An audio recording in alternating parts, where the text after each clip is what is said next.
दोस्तों नमस्कार। आपका अपना ही चैनल सीक्रेट राजा में आपका स्वागत है।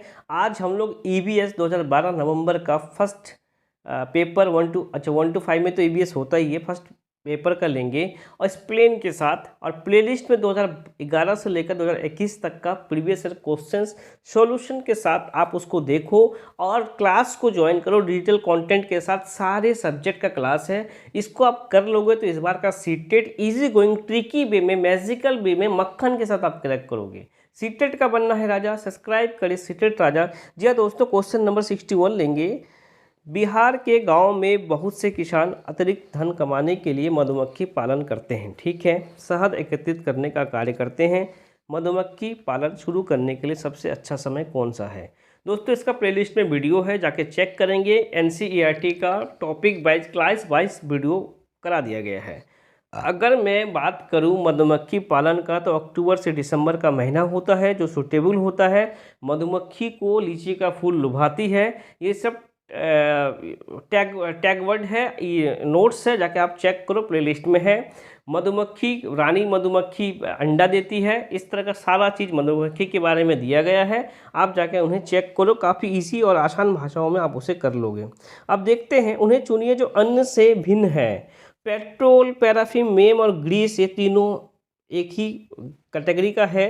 कोयला इनमें से भिन्न है, कोयला अलग है। पेट्रोल से ही आपको ग्रीस निकलती है, पैराफिन मोम निकलता है, लेकिन कोयला इनमें से अलग है, हमेशा याद रखेंगे। 63 लेंगे। नेफेंथिस एक ऐसा पौधा है जो मेंढक, कीड़े मकोड़े और चूहे जैसे छोटे जीवों को अपने अंदर फंसा कर खा जाते हैं। हमारे देश में ये कहाँ पाया जाता है? दोस्तों अगर सही आंसर की बात करें, हमारे देश में ये मेघालय में पाया जाता है। और इससे क्वेश्चंस कितना बार रिपीट हुआ है मैं इसे कह नहीं सकता। ये फेवरेट पता नहीं सीटेड वालों का है। पश्मीना शॉल, एक पश्मीना शॉल लगभग डैश साधारण स्वेटर के बराबर गर्मी होती है तथा एक अन्य साधारण पश्मीना शॉल को बुनने में डैश घंटे का समय लगता है। हमेशा याद रखेंगे पश्मीना शॉल 6 हमारा जो बाल है, मतलब उनका जो 6 बाल हमारा एक बाल के बराबर होगा। 6 गुना ज़्यादा गर्मी होती है और 250 घंटे लगते इसे बुनने में। हमेशा याद रखेंगे 250 घंटे लगते। 6 स्वेटर का गर्मी के बराबर हमें देगा और 250 घंटे बुनने में लगते हैं। इनके बारे में वीडियो है, जाके देखें दोस्तों। एक बार जाके प्लेलिस्ट में देखें तो आप उसे कर सकते हो। जी हाँ दोस्तों, अब इसका तो आंसर क्वेश्चंस नहीं है 65 का, तब भी इसे चेक करें। आंख बंद करके बंदूक चलाने का कोशिश करते हैं। पुरानी झीलों को ये तो क्वेश्चन ही नहीं पता, पेडागोजी तो है नहीं जो बन जाएगा। अब क्वेश्चन 66 लेंगे, काफ़ी इंपॉर्टेंट है। निम्नलिखित में से लेह लद्दाख के मकानों की विशिष्टता को चुनिए।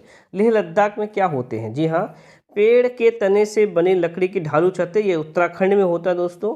निचली मंजिल पे कोई खिड़की नहीं, बिल्कुल सही। पत्थर, मिट्टी और चूने की बनी मोटी दीवारें, बिल्कुल सही। लकड़ी के फर्श, BCD होता है हमारा सही आंसर। ऑप्शन 2 हमारा हो जाएगा सही। आवास के बारे में वीडियो है प्लेलिस्ट में, जाके देखिए दोस्तों। आप 10 साल का 11-12 साल का आप AVS कर लोगे ना दोस्तों, इससे बाहर सीटेट में आएगा ही नहीं। एग्जामिनर कहाँ से बनाएंगे क्वेश्चन? एक ही तरह की फसल बार बार उगाने से 67 लेंगे। एक ही तरह का फसल बार बार उगाने से बहुत से रासायनिकों के उपयोग करने से मृदा में क्या होता है? तो एक ही फसल बार बार अगर आप उगाओगे तो ये ना उपजाऊ बनेगा, ये बंजर हो जाएगी ज़मीन आपकी। जी हाँ, बंजर हो जाएगी। 68 लेंगे दोस्तों। 68 क्वेश्चंस कट गया है। 69 लेंगे। निम्नलिखित में से रोगों का वो समूह चुनिए जो मच्छरों से फैलता है। तो मच्छरों से दोस्तों डेंगू, मलेरिया, चिकनगुनिया फैलता है और सिनकोना के छाल से इसकी दवा बनती है। हमेशा याद रखेंगे और इसका वीडियो आपको प्लेलिस्ट में मिल जाएगा। मच्छरों के बारे में क्या क्या है, क्या क्या नहीं है, सांप के बारे में, बाघ के बारे में, टोटल वीडियो आपको प्लेलिस्ट में है। क्वेश्चन 70 लेंगे। निम्नलिखित में से पेट्रोलियम के सही अभिलक्षण को चुनिए। हमेशा याद रखेंगे पेट्रोलियम जो है बदबूदार होता है, यानी कि 2 आंसर में मेरा आंसर होगा, बाकी आंसर में आंसर ही नहीं होगा। तो बदबूदार गाढ़ा गहरे रंग का तेल है, एकदम बिल्कुल सही है। पतला नहीं होता है, जब भी पतला तो इसे रिफाइन करके बनाया जाता है। जो रियल पेट्रोल निकाला जाता है खदान से वो गाढ़े होता है, उसी से ग्रीस भी निकलता है, उसी से मोम भी निकलता है और उसके बाद उसे फिल्टर करके पेट्रोल निकाला जाता है। तो रियल पेट्रोल जो फर्स्ट फर्स्ट बार में फर्स्ट लेयर में निकाला जाता है वो गाढ़ा होता है, कभी नहीं भूलेंगे। अब देखेंगे कब कितना मैजिक वे में है। सांप के संदर्भ में सही कथन चुनिए। हमारे देश में केवल 4 तरह के जहरीले सांप पाए जाते हैं, बिल्कुल सही। नाग कोबरा जहरीले सांप का एक प्रकार है, बिल्कुल सही। नाग कोबरा दुबई अफाई 4 सांप होते हैं। जहरीले सांप के 4 खोखले दांत नहीं होते दोस्तों, 2 खोखले दांत होते हैं। जी हाँ, जब सांप किसी व्यक्ति को काटता है तो इनका जहर खोखले दांतों में उसके शरीर में चला जाता है, बिल्कुल सही। जाता तो है लेकिन 4 दांत नहीं होते हैं, 2 दांत होते हैं। सांप के काटने की दवाई सांप के जहर से ही बनाई जाती है, बिल्कुल सही। और उसको सीरम कहते हैं जो सांपों का जहर होता है। यानी कि ए, बी और डी हमारा सही होता है, ऑप्शन नंबर 1। जी हाँ दोस्तों, मैजिक वे में सीटेट को क्रैक करना है दोस्तों, चैनल में वीडियो को देखें और प्रीवियस ईयर का क्वेश्चन को सॉल्व करें। सीटेट का बनना है राजा, सब्सक्राइब करें सीटेट राजा। दोस्तों ये किलोमीटर मैथमेटिक्स में इसके लिए एक वीडियो बना दूंगा डिस्टेंस के ऊपर, आपको बहुत मजा आ जाएगा। 73 अल बेरूनी जिस देश से आया था उसका नाम क्या था? अल बेरूनी दोस्तों उज्बेकिस्तान से आए थे। इनका भी वीडियो प्लेलिस्ट में मिल जाएगा। काशा ब्रॉन्ज, इनसे तो काफ़ी रिपीट हुआ था क्वेश्चन 4-5 साल कंटिन्यू, अब इधर काफ़ी कम कर दिया ये क्वेश्चंस देने में सीटेट में। काशा ब्रॉन्ज के विषय में जिसका उपयोग गोलकुंडे के किले में मिली थी, उनके तोप में किया गया था, सही कथन चुनिए। काशा एक तत्व है, नहीं काशा का एक तत्व नहीं है। जो काशा ब्रॉन्ज होता है वो टीन और कॉपर का मिश्र धातु होता है काशा ब्रॉन्ज। काशा टीन, हमेशा याद रखेंगे, काशा कॉपर और टीन के मिश्र धातु होता है काशा, जिसको हम ब्रॉन्ज कहते हैं। जी हाँ दोस्तों, अब ये घर्षण के बारे में एक क्वेश्चन था, घर्षण के बारे में बच्चे को पढ़ाना है। क्वेश्चन थोड़ा सा कट गया है तो घर्षण आपको बताना है। तो घर्षण क्या था? हमारे पेन के नोक कागज़ के बीच घर्षण होने के कारण से लिख पाते, बिल्कुल सही। पेन की नोक और कागज़ के बीच घर्षण होने से हम लिख पाते हैं। हम फर्श में, हमारे पैरों में फर्श के बीच घर्षण के कारण पता चलता है। जी हाँ, हम जो चलते हैं घर्षण के कारण ही चल पाते हैं। ऊर्ध्वाधर ऊपर फेंकी हुई कोई गेंद घर्षण के कारण हमारे पास आता है, बिल्कुल नहीं। जो गेंद को आप ऊपर फेंकते हो और नीचे आता है वो गुरुत्वाकर्षण के कारण आता है। घर्षण के कारण ही हम किसी गतिशील वाहन को ब्रेक लगाकर रोकते, बिल्कुल सही। ADC हमारा सही आंसर होता है। ADC दोस्तों देखिए यही पे तो है, ADC उल्टे करके दे दिया गया है, आपके IQ लेवल को सीटेट चेक करती है। और दोस्तों मैं आपको ऐसा ट्रिकी वे में सीटेट को आपको आपके माइंड में सेट करूंगा। आपको क्वेश्चंस पता भी नहीं था, आपने क्वेश्चंस बिना देखे से सॉल्व कर दिया। आप भी एग्जाम में बिना क्वेश्चंस देख के ऑप्शन से भी आप कर पाओगे। मैजिक वे में सीटेट का बनना है राजा, तो सब्सक्राइब करिए सीटेट राजा। क्वेश्चन नंबर 76 लेंगे। एक पब्लिक स्कूल में प्रत्येक कक्षा में लगभग 2 से 3 बच्चे विशेष आवश्यकता वाले हैं, ठीक है। कुछ बच्चे शारीरिक या मानसिक रूप से विकलांग हैं। ये बच्चे अन्य बच्चों के साथ उसी कक्षा में एक साथ पढ़ते हैं। उपयुक्त पब्लिक स्कूल निम्न में से किसका अनुपालन कर रहा है? तो सभी बच्चे एक साथ पढ़ रहे हैं, एक ही जगह पढ़ रहे हैं, उसे हम समावेशी शिक्षा कहते हैं, हमेशा याद रखेंगे। प्लेलिस्ट में इसका वीडियो है, एक बार चेक करेंगे। 2-3 क्वेश्चंस आपको समावेशी शिक्षा, बहुभाषिकता, इनसे क्वेश्चंस आना ही आना है। सरिता की शिक्षिका उसे विभिन्न सामूहिक गतिविधि में शामिल रखती है, जैसे समूह चर्चा, समूह परियोजना आदि। उसकी शिक्षिका सीखने के किस आयाम का अनुगमन कर रही है? तो दोस्तों एक्टिविटी कर रही है ना, जरा सोचेंगे। समूह चर्चा, समूह परियोजना, तो मनोरंजन द्वारा सीखना ठीक ठाक है, लेकिन उतना हम श्योर नहीं कह सकते, तो ब्रॉड मुझे नहीं लग रहा है कि ये ऑप्शन है। भाषा निर्देशित सीखना, ये भी ठीक ठाक उतना नहीं। प्रतियोगिता आधारित सीखना, प्रतियोगिता एकदम नेगेटिव टैग वर्ड है। वो सामाजिक गतिविधि के रूप में सिखा रही है कि वो चर्चा भी कर रही है, समूह परियोजना भी कर रही है। जी हाँ दोस्तों, क्वेश्चन ये तो कट गया है, तभी कोशिश करते इसे करने के लिए। कौन सा विचार उद्देश्य सर्वाधिक उपयोग है? पॉजिटिव में चूज करना है। विभिन्न व्यवसायों के लिए विद्यार्थियों को प्रशिक्षित करना, व्यवसाय के लिए कभी हम प्रशिक्षित नहीं करेंगे। उच्च शिक्षा के लिए कभी भी शिक्षा हम नहीं देते हैं। शिक्षार्थियों के लिए सृजनात्मक माध्यम उपलब्ध करवाना, ये बिल्कुल सही लग रहा है ऑप्शन, ये बिल्कुल सही ऑप्शन लग रहा है। विद्यालय का नाम प्रसिद्ध करना, ऐसा कोई टारगेट नहीं है। अभिभावकों को संतुष्ट करना नहीं है। ऑप्शन नंबर 2 बिना क्वेश्चन देखे आप कर लिए। सीटेट का बनना है राजा, सब्सक्राइब करें सीटेट राजा। आंख बंद करके निशाना लगाना आप सीख जाओगे। जी हाँ दोस्तों, बने रहे चैनल के साथ। इस बार का सीटेट स्मूथली ट्रिकी वे में मैजिकल मक्खन की तरह फर्स्ट अटेम्प्ट में आप निकालोगे, गारंटी के साथ मैं बोल सकता हूँ। 79 कक्षा में एक प्रभावी शिक्षण अधिगम प्रक्रिया होती है, जब शिक्षक बच्चे के ज्ञान को पढ़ाई जाने वाली नई संकल्पना के साथ जोड़ता है, सहायता करता है। इसके पार्श्व में निहित उद्देश्य डैश को बढ़ावा देता है जब आप पूर्व ज्ञान से कनेक्ट करते हो। ये क्या है? ज्ञान का सहसंबंध एवं स्थानांतरण, बिल्कुल सही है। आप उनका ज्ञान का सहसंबंध एवं स्थानांतरण करते हो। बच्चे पहले से क्या जान रहे हैं उनको लेते हुए नया ज्ञान को आप क्रिएट कर रहे हो। व्यक्तिगत भिन्नताओं ऐसा नहीं है, शिक्षार्थी स्वायत्तता नहीं है, पुनर्बलन भी नहीं है। क्वेश्चन नंबर 80 लेंगे दोस्तों।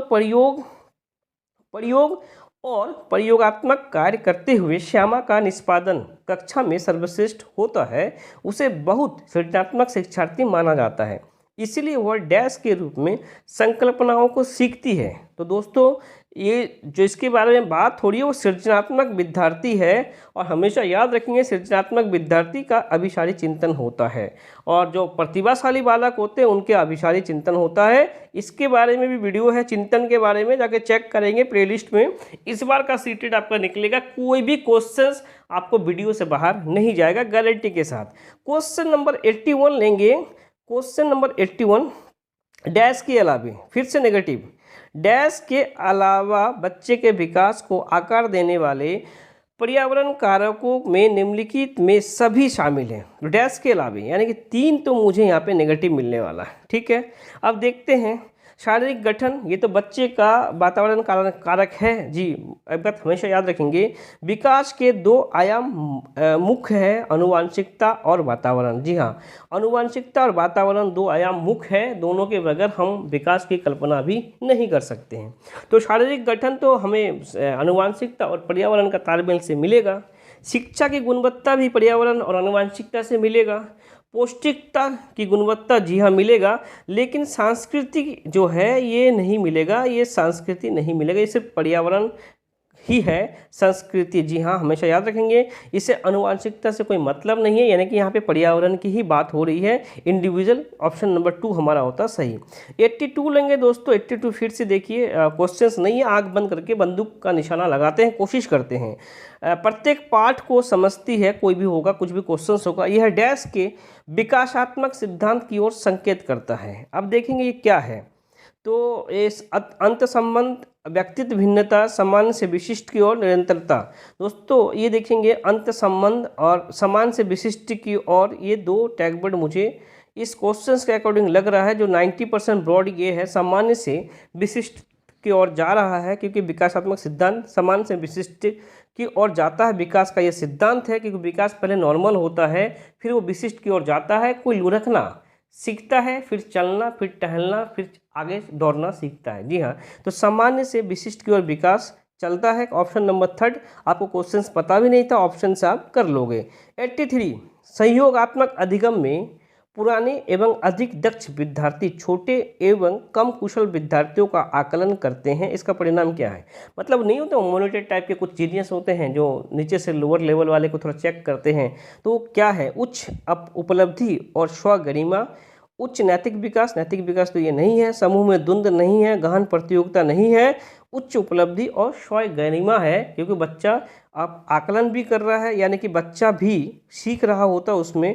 दोस्तों ये हमेशा इसकी एक वीडियो है दोस्तों, डिस्लेक्सिया मुख्यतः डैश के साथ संबंधित है। इसका वीडियो मात्र 2 मिनट का है। डिस्लेक्सिया, डिसकैलकुलिया, डिस्फेजिया, डिस्ग्राफिया, इसी में मात्र 2 मिनट। आप कभी जीवन में नहीं बोलोगे, 4-5 नंबर आपका क्लियर हो जाएगा। तो डिस्लेक्सिया जो है हमेशा याद रखेंगे, वो पढ़ने संबंधी कठिनाई होता है डिस्लेक्सिया। जी हाँ, काफ़ी ट्रिकी वे में वीडियो है, एक बार जाके प्लेलिस्ट पे देखेंगे। 85 लेंगे फटाफट, 5 क्वेश्चंस लास्ट है, बने रहे। पर्यावरण अध्ययन की कक्षा में संकल्पनाओं को स्पष्ट करने के लिए कविताओं और कहानी कथन का उपयोग करना डैश में सहायता करती है। अब इस शिक्षण में कहानी कथन, आप बच्चे को इन्वायरमेंट पढ़ा रहे हो क्लास में, तो कहानी कथन एग्जाम्पल कुछ दे रहे हो, जिसका क्या मतलब है, क्या हेल्प करेगा? शिक्षार्थियों में निहित भाषा एवं सांस्कृतिक विविधता को ध्यान रखने में ठीक ठाक आगे देख लेते हैं। सही दिशा में विद्यार्थियों को ऊर्जा का शरीकरण करने में, ऐसे पाठों को आनंददायक एवं रोचक बनाने में, स्थानिक एवं वैश्विक स्तर पर संसार की प्रकृति को खोजने और कल्पना करने की योग्यता को बढ़ाने में। सबसे ब्रॉड आंसर मुझे मिल गया, ऑप्शन 4 ये सबसे ब्रॉड है, और हमें व्यापक को ही चूज करना है। सीटेड को करना है, सीटेड का बनना है राजा। सब्सक्राइब करें सीटेड राजा। फिर देखेंगे 86, मुझे क्वेश्चंस पता नहीं है, तब भी देखते हैं ऑप्शन से। प्रभावी आकलन का सुगम बनाना, शिक्षार्थियों का दिशा परिवर्तन उपलब्ध कराते हैं, अधिगम वृद्धि में अधिकतम इंद्रियों का उपयोग होता है। जी हाँ, ये टीएलएम से रिलेटेड क्वेश्चंस था। टीएलएम से बच्चे को पढ़ाने से क्या होता है, तो इंद्रिया का ज़्यादा उपयोग होता है, इसलिए आप जब मूवी देखते हो तो आप भूलते नहीं हो, क्योंकि आप एक ही बार में देख रहे होते हो और सुन रहे होते हो। इंद्रिया ज़्यादा एक्टिव होता है, आपका ब्रेन एक्टिव होता है, इसलिए आप उसे भूलते नहीं हो। और सीटेट को क्रैक करना दोस्तों, इसी इंद्रियों का आप इस्तेमाल करो। प्लेलिस्ट का सारा वीडियो को देखो और प्रीवियस ईयर को सॉल्व सॉल्यूशन के साथ वीडियो को देखो। इस बार सीटेट ना निकले ना दोस्तों, कमेंट कर देना मेरे चैनल के ऊपर। जी हाँ दोस्तों, क्वेश्चन नंबर 87 लेंगे, सीटेट का बनना है राजा, सब्सक्राइब करें सीटेट राजा। 87 लेंगे, प्राथमिक स्तर पे बच्चे का आकलन करने का सर्वश्रेष्ठ तरीका क्या है। अब बच्चे का आकलन करने के लिए सर्वश्रेष्ठ तरीका डैश का प्रयोग करते हैं। आकलन हम पोर्टफोलियो से करते हैं। इसका एक वीडियो है, प्लेलिस्ट पे जाकर चेक करेंगे, जिसमें पूरा ब्यौरा होता है पोर्टफोलियो में आकलन का। और सतत और व्यापक आकलन सबसे बड़ा होता है। आकलन के नीचे ही अवलोकन होता है। आकलन मूल्यांकन बड़ा होता है और अवलोकन छोटा होता है। जी हाँ दोस्तों, क्वेश्चन नंबर 88 लेंगे, डैश के अलावा, नेगेटिव फिर से अलावा। जी हाँ, निम्नलिखित पर्यावरण अध्ययन पढ़ाने का विधि है। जी देखते हैं, व्याख्यान द्वारा स्पष्ट करने का। मैंने बार बार बताया प्राइमरी लेवल पे व्याख्यान नेगेटिव ऑप्शन है दोस्तों, और हम उससे क्वेश्चन पूछा गया था, नेगेटिव और नेगेटिव होता भाई भाई ऑप्शन 1। समस्या समाधान एकदम खोजबीन करते हैं, सहयोगात्मक अधिगम देते हैं, निर्देशित खोज भी करते हैं, एक्सपेरिमेंट भी करते हैं। जी हाँ, लेकिन व्याख्यान नहीं होगा प्राइमरी लेवल पे। व्याख्यान से समझाना, रोट लर्निंग, ये नहीं होगा। पर्यावरण अध्ययन के शिक्षक को क्या होना चाहिए, देखते हैं। विशेषतः प्रयोग पर ध्यान देना चाहिए। छोटे बच्चे हैं, अब खाली प्रयोग पे ही ध्यान देंगे। विशेषतः पुस्तकों और परीक्षाओं पे ध्यान देना चाहिए। परीक्षा का नेगेटिव टैग वर्ड है। बच्चे का दृष्टिकोण को स्वीकार करना चाहिए एवं सम्मान देना चाहिए। बिल्कुल सही है। बच्चे कहेगा एक बहुत बड़ा सा जानवर मैंने देखा था, वो केला का पत्ता खा रहा था, अजीबो अजीबो चीज़ बोलेगा, उसका सम्मान करिए, उसको आइडिया को गेन करिए, उसका आइडिया को गेन करके आप नया चीज़ को उसको डाल सकते हो। जी हाँ, अभिभावकों के विचारों को स्वीकार करना एवं सम्मान देना चाहिए, ऐसा ठीक है, ये पॉजिटिव है। लेकिन बच्चे के दृष्टिकोण, सबसे पहला कौन है, बच्चे हैं। बच्चे को दृष्टिकोण को स्वीकार एवं सम्मान करना चाहिए, हमेशा याद रखेंगे। बाल केंद्रित शिक्षा है, चाइल्ड सेंटर्ड एजुकेशन है, बच्चा केंद्र बिंदु में है। बच्चे के लिए सारा सिस्टम चेंज करेंगे हम लोग, पाठ्यक्रम से लेकर, टीचर से लेकर, टीएलएम से लेकर, सारा चीज़ जो बदलेगा बच्चे के अनुरूप बदलेगा, बच्चा नहीं बदलेगा।